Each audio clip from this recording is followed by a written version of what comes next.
Hello everyone, I'm Michi and welcome back to another video.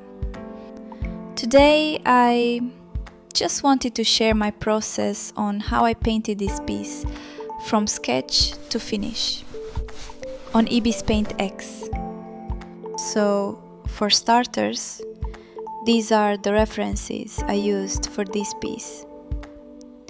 This is actually just a study of this portrait I found on Pinterest.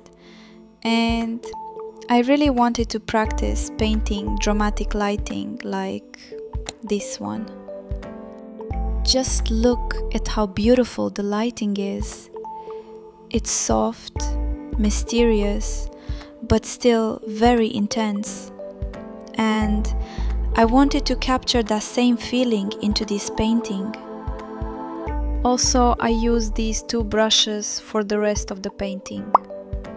Deep pen brush in a hard pastel texture and also a regular airbrush with an opacity of 46%. Sometimes as I'm working on this piece, it goes higher, but for the most part it stays at 46% opacity.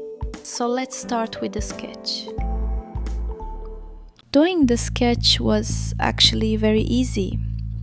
Like I said, I'm just looking at the reference image and trying my best to nail the pose, and also I wanted the character to be looking straight into us, or the camera, you know what I mean.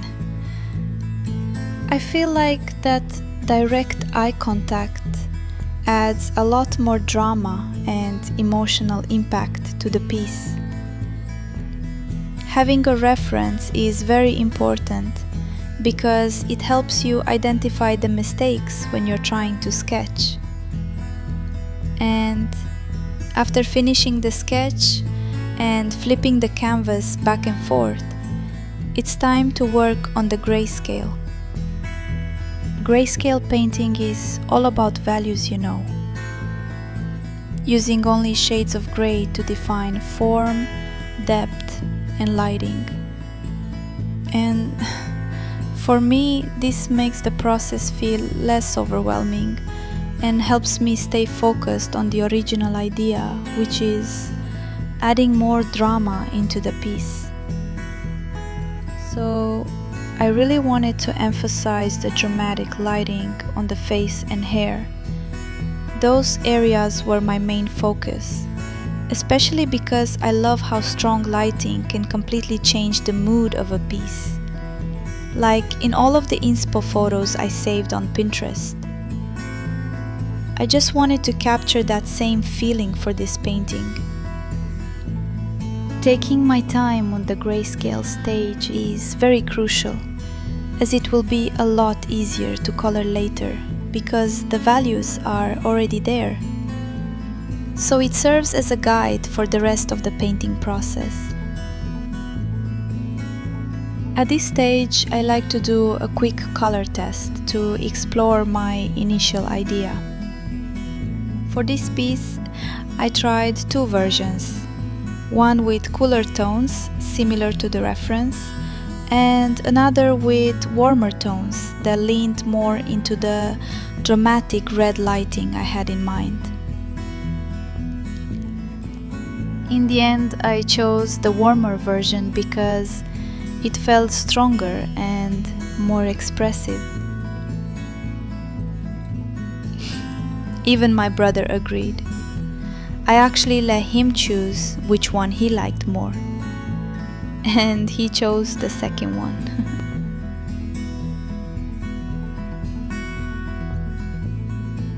I usually start by painting the background before moving on to the character, and this piece was no different. The Greyscale Stage had already given me a strong foundation, so building out the background from there felt much more straightforward.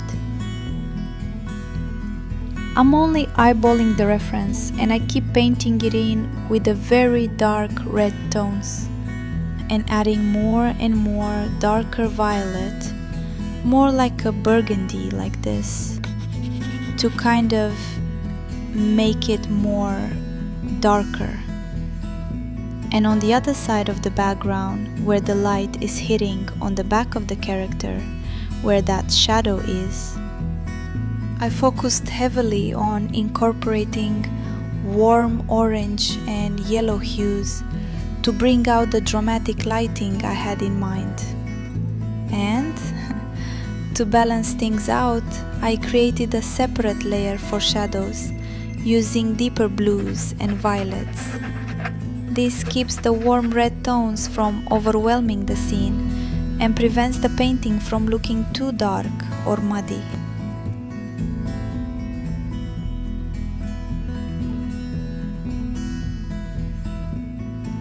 I typically set the layer opacity to around 50% and keep adding more layers as I paint until the background feels just right. Once the background was done, I moved on to the character, starting with the hair. This was the part I was most excited to paint because I really wanted to push that strong red lighting. I created another multiply layer and carefully painted over the hair, making sure not to destroy the values I had already established in Greyscale. At this point, I was focusing on deepening the darker areas at the top of the hair to help sell the dramatic red light. Like with all these inspo photos I found on Pinterest, especially this one, you can see a warm shadow on the top of her hair, which enhances that effect. So I just copied the same method and painted a warm red tone, more like a dark crimson, on the top of his hair to add that depth and warm tones I'm talking about. Before adding another layer and painting in some lighter shades on the top part of the hair, using a salmon pink shade. I kept adding layers and slowly introducing more red tones, using the same reference to guide me as I worked. Even at this stage, the values of the colored version are still very close to the grayscale version. That was important to me because I didn't want to lose the value structure I already made. So gradually, adding more color into the grayscale stage is very crucial. After that, I added another layer, set to add, and lightly painted a soft red light on the top of the hair to simulate reflected light. I also painted individual strands along the sides to further push the dramatic lighting effect I was aiming for. If you're not familiar with this character, Nagisa Kawaro is from Neon Evangelion. He's often described as calm and gentle, but there's a quiet sadness to him. His character carries a strong sense of inner conflict and sacrifice, and that contrast is what inspired me to paint him in a darker theme with more dramatic lighting. So, to continue. At this stage of the painting, it was mostly about refining, adding more shadows, strengthening the red light, and adjusting everything until it felt right. I used this slow, watercolor-like approach of building the colors gradually because I don't want to ruin the values that were already established in the grayscale stage. Coloring the skin was actually easier than I expected, mainly because the grayscale stage already gave me a strong foundation for the values. I started by adding a multiply layer and using warmer pinkish tones to block in the initial skin color. Just like with the hair, I built the color gradually in layers, making sure everything stayed within the values established in grayscale. My process can sound a bit repetitive, but that's honestly how I paint. It's all about slowly building and adjusting until it feels right. At this stage, the skin was starting to feel a little too warm, so I introduced cooler tones to balance it out. I added a new layer and used soft blue tones to prevent the colors from becoming muddy, especially around the right side of his face. I also took some time to adjust the facial features. The eyes were larger than the other, so I corrected the placement before continuing. I also added dark red shadows using a multiply layer set on 50% opacity and using the airbrush to lightly paint the shadows on that area. I try my best to really stay on the value range from the grayscale because I'm really scared to mess up that value, as I think it's already good enough. Throughout this stage, I kept a copy of the grayscale version visible as a guide. That helped me avoid overdoing the colors and made sure I didn't destroy the values I already liked from the grayscale painting.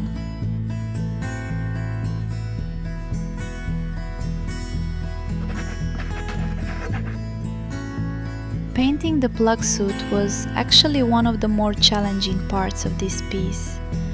I wanted to feel metallic, so I focused on using harsher brush strokes with the same dip pen brush.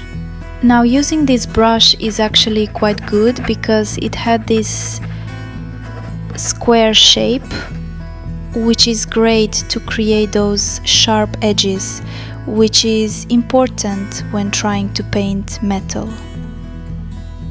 Now I've been looking at how the plug suit looks. Since Nagisa Kawaro's plug suit has this deep blue color, it actually balances the more red, warm tones that are present on the entire piece. One challenge I often face when coloring grayscale paintings is that the colors can become too harsh or overpower the values. That's why I prefer adding color gradually on low opacity layers. It gives me more control and helps keep the structure of the shadow and lighting intact. But the downside is, it's very time consuming, but if you're like me and you love taking your time painting, it's actually not that big of a deal. I really liked the shadows on the right side of the plug suit, so instead of repainting them, I worked around what was already there. I added a new layer, lowered the opacity, and introduced bluish darker tones using an airbrush to deepen the shadows without destroying the existing values. While painting, I made sure to preserve the values from the grayscale stage. I did adjust the front portion of the outfit, the inverted triangle area, because it was slightly off compared to the reference.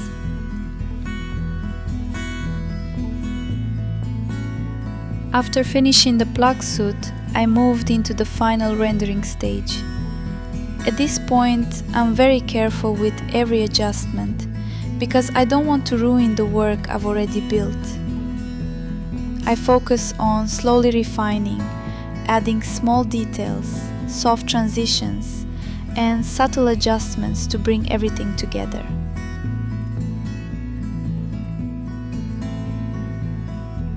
This painting took me a week and a half, but it was super fun to just paint and learn about dramatic lighting. If you guys are still here, thank you so much for taking time out of your day to watch this video. I know this video was a bit chaotic, but I hope you've learned something. Feel free to leave any questions in the comments below. Thanks again for watching, and I'll see you in the next video.